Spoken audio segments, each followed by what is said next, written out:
Lead by example. Children always look to their parents to understand the world, learn new things, manners, behaviors, etc. And that's why it is said that the best way to bring up a child is to lead by example by walking the talk. The same dependence continues in the later stages too. It might be dependence on friends, teachers, mentors, etc. This implies that there are people who are always dependent on us and look towards us for guidance. Whatever we do influences them. It is in this context that Krishna says, whatever a superior being does, other persons imitate, and his actions set a standard for the people of the world.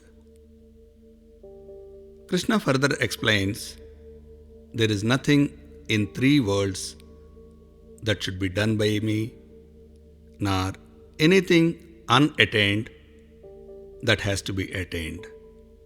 Yet, I engage in action. If at any time I did not continue to perform actions without pause, men would wholly imitate my way. These worlds would perish if I did not perform action. I would be the cause for dire confusion, and I would also be ruining these people. Clearly, Krishna is coming as Paramatma, Super Soul, who shows his Vishwarupam subsequently. He comes as creativity, which includes creation, maintenance, and destruction.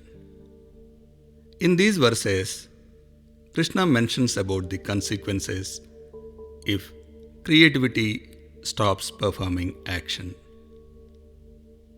When a farmer sows wheat, it is creativity that is responsible for sprouting. If creativity stops, the seed goes to waste. After sprouting, if that crop does not grow, that too is a cause of confusion. After growing, if it does not produce seeds, then it would destroy generations. Our lives depend so much on visible and invisible automaticity built into this universe, and this is purely possible because of the tireless actions which are continuously performed by creativity.